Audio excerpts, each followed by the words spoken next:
Teamwork. Let's hear what Obango has to say about that. You see, if you go down to the history of Egypt, remember there's a time they had no play in Europe. They had a ban that no player should go and play professional football abroad. All the players were, in fact, in the 80s and the early 90s. I think the ban was just lifted some years back. It's when they allowed players to go out to play professionally. So if you look at the Egyptian structure of the way they have some of the best facilities in Africa in terms of they have one of the best youth programs. And you see, when you look at their league, is one of the most lucrative leagues in Africa. So players don't even need to go out to play abroad. I think what they get locally is more of the same as what they can get outside. So in terms of structure, if you look at the Egyptian football setup, they are one of the best. And it's a country that can afford any coach. They can afford any coach because they have the resources. But the most important thing you have to look at is that the home-based players. These are players who've been together for many years, right from the youth ranks. So these are players who know each other well. So when you graduate to the national team, I just know that I'll find Dennis. We've played Dennis at the youth level, and so it's a team that all round they don't need a star. It's a team that has really gelled right from the youth ranks to the top. So it does not need a star to shine. And if you look at the history backward, you can see that they've been doing that and they've been winning the AFCON. There's a time they won it back to back. Yeah. So Egypt is a well-organized team. Yeah, and Obango, imagine guys, how much we were marveled by the kind of training facilities Harambee Stars were going through in France. We were marveled. We liked everything, the training program that they were going through, the facilities they had, yeah? Imagine an Egypt side that has been having those facilities all through. They've been training on, it's nothing new to them. For Harambee Stars, it has been 3 weeks. I know I've moved to the Kenyan side, but I just want to bring the preparations of Egypt into this competition. It is a side that has been training that way for a long period of time. So when it comes to Stars and all, I think the entire team is ready. They're completely ready for this. And well, indeed, of course, football is all about chemistry and not about how many star players you have on that field. And I tend to agree with that. Now, shifting focus now, Zimbabwe. Give me just a brief on Zimbabwe. I know they have one very skillful player in Kama Billiat. Yeah. But I just want to know how their performances in the qualification. How was their performance in the qualification? Looking at their performance in the qualification, I think they emerged top of their group. A group that had very many good teams. Is that the DRC in their group as well? Yes, DRC finished as runners-up. As runners-up, exactly. That's the point that I'm bringing. You know, as we weigh Egypt as a top side that can even qualify as group winners, we should also look at the other teams. You know, football has changed. Yeah. This is not those years when you used to judge teams by the look of names, by the looks of their rankings, their squad. Yeah. Things have changed. If you saw Croatia, what they did in the just concluded World Cup, you know, I think Zimbabwe, they have a good number of players who play their professional football in South Africa, and at least I think 4 who play in Europe. Yeah. So their chances of taking Egypt one-on-one, it would be very good, to be very best. They use a good move on how they can face Egypt, because I will say it will be very difficult. So strategically, they have to get it right. The manager has to get it right. Yes. They have to be focused. Their concentration has to be on par with Egypt, or even better for them to get a result here. But let's just, Zimbabwe, Mr. Obango, as you said, they need to be strategically aware and strategically focused. What else do you think they should do in order to try get a result against Egypt? I think what I can say about Zimbabwe is that Zimbabwe is coming from a slumber. They have been out of the scene for quite a long time, I think, because of the situation in the country. Yeah. But if you look at the history of Zimbabwe, Zimbabwe was one of the best footballing nations in Africa in terms of, if you look at the club football, we used to have the teams like Rio Tinto, Power Dynamos. Those were very big force in Africa, and Zimbabwean football was a real at the top. I remember when they played here with Kenya when we used to have the Eastern Central Senior Challenge Cup. When we played them here, when Nyayo Stadium was being opened, I think we played them in the final, and they had a very, very, very good side, and we beat them 1-0. But what they showed us was something else. So they are coming from a slumber, and also given the fact that, as he has mentioned, most of the players are playing in the South African League. If you look at the South African League, most players are coming from Zimbabwe, Zambia, Lesotho, Around that southern area. the southern region, the Kosafa region. So most of the players are coming from there. But I can't say that they're approaching the game as underdogs, always. If you look at, on paper, they are underdogs. But football being football nowadays, and also I can say maybe Zimbabwe also a beneficiary of an expanded AFCON. You see, you remember the Algerian coach said that Kenya is a beneficiary of the expanded. I think the expansion of the AFCON has also given other countries the incentive to work hard and to be able to join among to play in the tournament. But Zimbabwe can say we'll wait and see. But especially being getting the privilege of opening the tournament, for them is a big plus. Is a big plus for them. Maybe just to add up on what Obago has just said, we can judge Zimbabwe. Maybe we can judge Zimbabwe their performance depending on their pre-AFCON friendlies. Looking that they had two pre-AFCON friendlies, they played against Nigeria and our neighbors Tanzania, and they managed to secure They drew with Nigeria, but they did draw with Nigeria. So it means that this is a side that is very much ready, very much good in terms of defensive. Yeah. Because if you can secure a draw against Nigeria, and all of you know how Nigeria starred during the World Cup. I mean, it's just a whole balanced side. Yeah. I think all of us have a different approach at looking at Zimbabwe. You've gone for their pre-AFCON friendly preparations, yeah? Obango, you've gone with the records back in the days when they had an amazing league. It was totally rich, yeah? I'll go with the records of Zimbabwe in AFCON. Zimbabwe have participated in AFCON 4 times. And out of the 4 times, they've never made it past the group stages. So, yes, each and every team has that chance to start afresh. But compared to Egypt, who have a good record in AFCON, they've clinched it, I think, 7 times. Yeah. They have an amazing record. So when you look at Zimbabwe, their records, they haven't gone past the group stages. And I don't see them going past the group stages, I'm sorry to say, this time round. Benjamin, of course, has said Zimbabwe held Nigeria to a barren draw. Kenya beat Ghana in their qualifications. Zimbabwe also had a perfect at their qualification. Yes. Their qualification was very, they played very, very well. Delvin, we beat Ghana in the qualifiers. Does it mean we're going to the finals?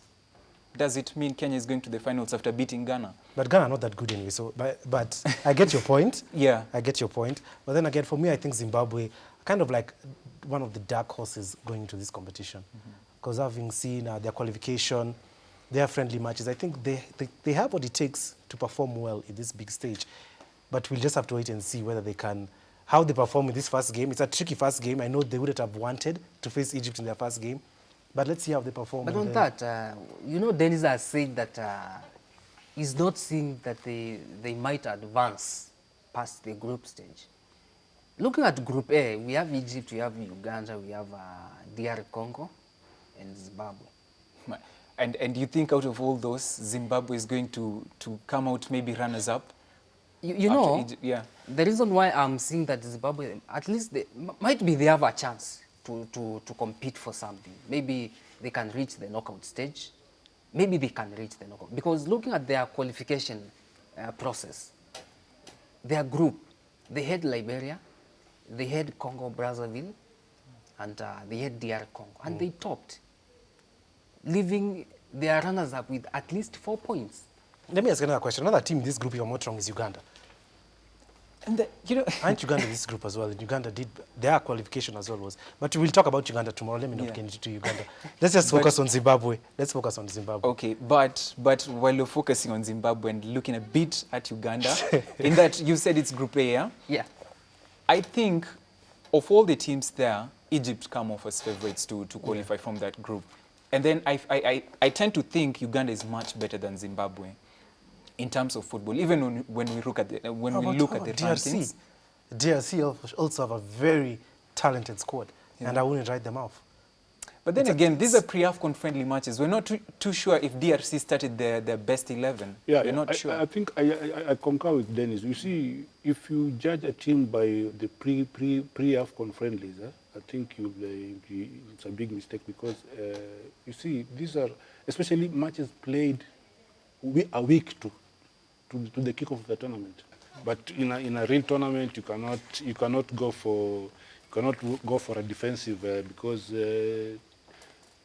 anybody playing a North African side, if you opt for defense, you'll get it. Look at Gor Mahia, what happened to them in the CAF championships. Tactically, they approached the game poorly. So for Zimbabwe in this case, they should just approach this match as we want to win. Have tactical discipline whereby if they lose the ball, they know. Because what I know is the Egyptian side is they are going to keep the ball along. They are very good at that, keeping the ball and pushing forward, keeping the ball and pushing forward. For Zimbabwe, for them is to ensure that they don't give them space to play those penetrating passes or whatever. But if you opt to go defensively, then remember that you'll have 10% of possession throughout the game. Very true. But it worked. I tell you what, Dennis, Dennis, before you just bring your sentiments. Yeah. You know, Delvin, defensive kind of playing has worked, and has worked for many nations, which are already in the Cup of Nations this time round, starting with Kenya. Starting with Kenya. I think they should play more of defensive, less attacking. They should not play at the same level or at the same tactic like Egypt. Because maybe if they play on the kind of the playing tactic that I've said, they can qualify as the best Third placed team. Now, I agree with what Ubanga said, and also, in a way, I agree with what you're saying, in that don't go try outplay a team in what it knows how to do better than you. Yes. Something of the sort. It's like Gor Mahia going to try playing Man City, and they go try outplaying Man City. Won't happen. Won't work. And I also get where Ubanga is coming from.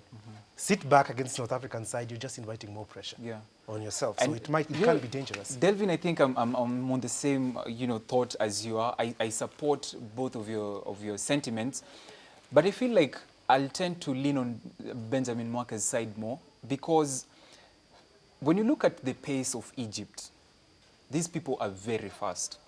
So when you go there, on an offensive kind of a strategy, you're leaving your backline open. To the counter. A counter-attack, Mo Salah at one point was considered the fastest player in the world. He's going to do you damage. Trezeguet as well can do a lot of damage with space. No offense to North African players, but they're not as strong as, a side like Zimbabwe. I think Zimbabwe have the advantage of aerial balls. The physicality is what you mean here. I think, the North Africans, they tend to play like this Barcelona kind of mold. They don't use strength. Yeah. It's just technique and everything. Yeah. So I think I get what you're saying, and the Zimbabwe they're more physically. Exactly, and when they pull back and invite the pressure and just apply their physicality and look for a possible counter-attack, then it would work for them better. So you say I think just to chip in, you see, you have to look at the history of the North African teams, especially even at the club level. If you look at the dominance for many years, you look at the Esperance, the Wydad Casablanca, the teams, year in, back to back, the Cup Champions League final, you get it. It's an all North African affair. just like the other day. It's been there for quite some time. And it only happens when teams from the southern side, when they opt to go first leg, these teams, they are beatable. But what normally, the biggest problem we have is that when we go to play the return matches, we opt to play defensively. And that's how we end up, most of the teams end up soaking 5 goals, 4 goals. Yeah. So technically, the North Africans are very good. Why? Because they have the facilities. Somebody from 10 years can handle the ball better than maybe a player from here who has taken maybe, he puts on a football boot after maybe 15 years or 16 years. So struggling with the controlling with the ball barefoot. So, but you see the North Africans, they technically they are so good. They are, and then they think so fast in situations. You commit a foul on them. If you're not careful, their quick reaction is they react so fast in situations. But Obango, do you know why I think defensive would work best for Zimbabwe? Yeah. This is a knockout. You're playing with the team, only once. And so when you're facing an Egypt side, knowing that that is the hardest team you're facing, you'd rather go out with a barren draw, knowing that you're going to have all these other teams so that you can maybe finish as runners-up. Yeah? So that you'd rather go for a barren draw. Because on that, Delvin, I need to cut you people short. Delvin, I need to cut you people short. Delvin, I'm supporting Dennis because you can finish as the third best placed team. Exactly. And that position earns your qualification. I need to cut to you the people short knockout because of stage. time. I need to cut you people short because of time. Now, Obango, I need your prediction for this game between Egypt and Zimbabwe. Don't give me a reason, just want a prediction. Prediction, 4-0. 4-0 to Egypt. Hey. Well said, well put. Now you know it's time for prediction corner. We are going to be predicting the screen. Yeah. You got the drill how we're going to do it. I got But the I'll drill. explain again. But first and foremost, let's just have a look at how which stadiums will be hosting these matches at the African Cup of Nations. Now it's time for our prediction corner. And first and foremost, I'll start by explaining how this works. Of course, this is the AFCON page. I have logged into my account. Dennis, you logged into your account as well. Yeah. Mwaka has logged into his account. So for today's games, here's today's games. Egypt versus Zimbabwe. It's simple. You either pick Egypt, draw, or Zimbabwe. So I'll start. This is my account. It's a no-brainer, really. Really? Sorry. Okay. There we go. Egypt. Then there's a bonus question as well. How many goals will be scored during the first round of group stages? So I'll go for...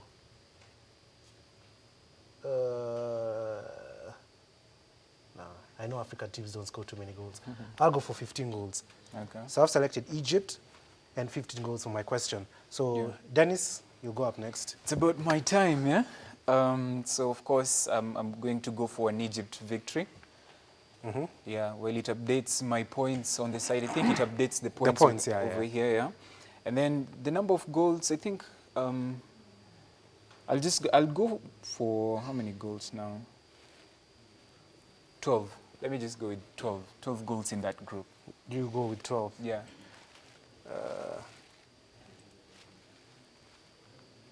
Mwaka, your Next turn. is me. Yeah. I think it would be very fair to give Egypt a win. I thought you'd go for a draw, just to No, be no, different. Or a Zimbabwe You know it's win. very difficult. Yeah.